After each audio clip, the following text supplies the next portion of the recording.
Hey guys, this is Suraj and welcome back to my YouTube channel that is Total Studies. So guys, आज से हम class 12 maths का first chapter start करने जा रहे हैं, लेकिन उससे पहले हमारे कुछ बेसिक कॉन्सेप्ट्स पता होने चाहिए जो आपको क्लास 11 में पढ़ाए गए हैं. Okay guys. So guys, as you can see आपके पास एक सेट है जिसके एलिमेंट्स 1, 2 एंड 3 है. बी एक दूसरा सेट है जिसके एलिमेंट्स A एंड B है.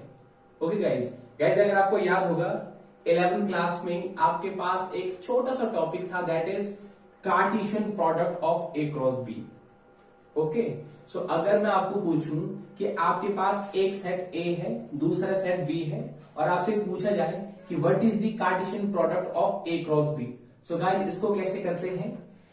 A का पहला एलिमेंट B के पहले एलिमेंट के साथ ऑर्डर्ड पेयर बनाएगा. ए का दूसरा एलिमेंट ए का पहला एलिमेंट बी के दूसरे एलिमेंट के साथ ऑर्डर्ड पेयर बनाएगा. ए का दूसरा एलिमेंट बी के पहले एलिमेंट के साथ ऑर्डर्ड पेयर बनाएगा. ए का दूसरा एलिमेंट बी के दूसरे एलिमेंट के साथ ऑर्डर्ड पेयर बनाएगा. सिमिलरली यही चेन आपका ए का 3 वाला एलिमेंट भी फॉलो करेगा. Okay guys, so guys Cartesian product of A cross B आपका ये हुआ. Okay guys, yes. सो आपके पास एक 11th क्लास में एक फॉर्मूला भी था.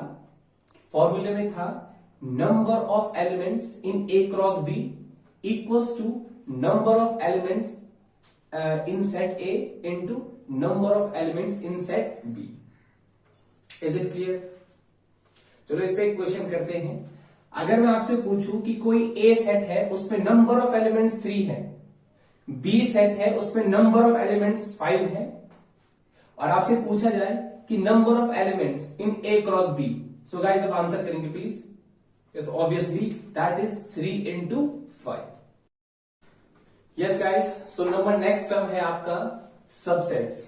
ओके गाइस, नाउ सबसेट का साइन ये होता है दैट इज कुछ सी जैसा, उसके नीचे एक हॉरिजॉन्टल लाइन.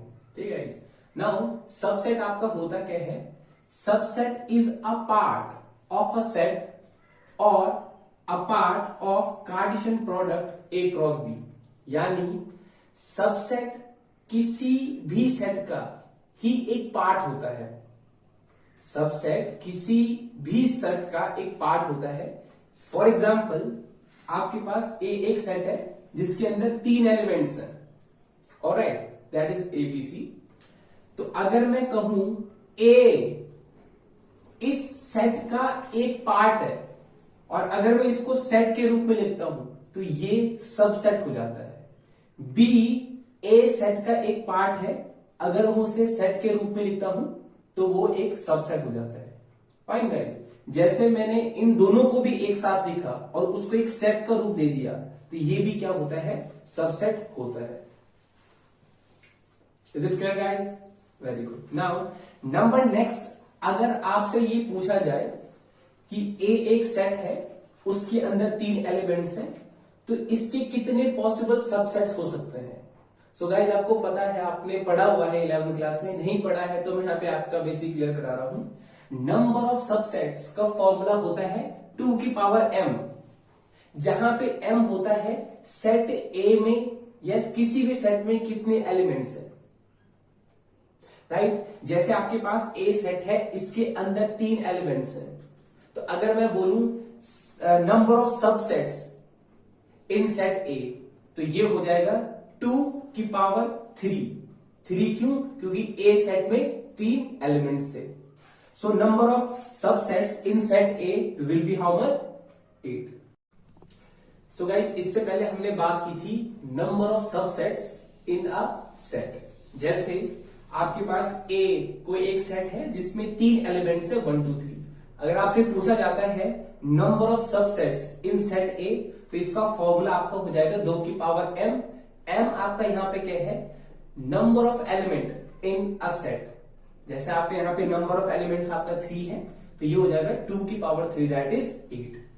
ऑलराइट गाइज, अब हम बात करेंगे number of number of subsets in A cross B. जैसे आपके पास ए एक सेट है जिसमें 2 एलिमेंट्स हैं ए एंड बी. बी ए कोई दूसरा सेट है जिसमें 3 एलिमेंट्स हैं 1, 2 एंड 3। और अगर आपसे पूछा जाए कि पहले आप इसका कार्टेशियन प्रोडक्ट निकालिए, तो गाइस आपको मैंने बताया है, आप जानते भी हैं, आप इसका सबसे पहले क्या निकालेंगे, कार्टेशियन प्रोडक्ट निकालेंगे। कैसे निकालना है मैंने आपको बताया है और आप ऑलरेडी जानते भी हैं, राइट गाइस?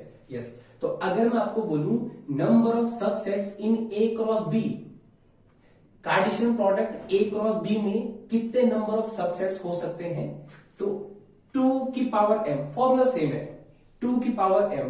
m आपका यहां पे क्या आएगा, please guys note this, m यहां पे Cartesian product A cross B में जितने एलिमेंट्स हैं, एज यू कैन सी यहां पे 6 एलिमेंट्स हैं। Cartesian product A cross B में 6 एलिमेंट्स हैं, तो आप यहां पे m की जगह क्या रख दोगे, 6, तो आंसर आपका आ जाएगा 64। यस। तो गाइज आपको 11th क्लास में ये पढ़ाया गया है और आपको एक बात ध्यान आ भी रही होगी कि अगर आपके एग्जामिनर ने आपको ए एक सेट दिया है जिसमें 2 एलिमेंट्स हैं, बी एक सेट दिया है जिसमें 3 एलिमेंट्स हैं, और अगर वो आपसे सीधे number of subsets in A cross B पूछता है, तो आपको फिर ये लिखने की जरूरत नहीं है। आप डायरेक्ट एक फॉर्मूला आपको बताया गया है क्लास 11th में, number of subsets in A cross B equals to 2 की power m into n। m यहां पे है पहले सेट में कितने नंबर ऑफ एलिमेंट्स हैं, दैट इज 2। n यहां पे दूसरे सेट में कितने नंबर ऑफ एलिमेंट्स हैं, दैट इज 3। तो ये हो जाएगा 2 की power 2 into 3, that is 64। Yes guys. So guys मैं आपको कुल मिलाकर ये बताना चाह रहा हूं, अगर आपको सेट ए और सेट बी दिया गया है और डायरेक्ट वो आपसे ऐसा पूछ रहा है नंबर ऑफ सबसेट्स, तो आप डायरेक्ट ये वाला फॉर्मूला लगाइए, राइट गाइस? गुड। नाउ जैसे आपको मैं टेस्ट करता हूं, आपको मैं क्वेश्चन दे रहा हूं, number of elements in set A equals to number of elements in set B equals to 4, और आपसे मैं पूछ रहा हूं number of subsets in Cartesian product A cross B. So आपके पास 5 सेकंड का समय है। एग्जैक्टली 256। कैसे? 2 की पावर m है number of elements in set A into 2 into number of elements in set B, that is 4। तो 2 की पावर 8 आपको होता है 256। Guys, thank you for watching Total Studies. Do like, share and subscribe. And yes, हम अपने videos को ऐसे ही cover करते जाएंगे। अगली वीडियो में आपको रिलेशन और फंक्शन की प्रॉपर डेफिनेशन दी जाएगी। उसके बाद हम proper class 12 first chapter that is types of function में आ जाएंगे। Thank you guys, thank you so much.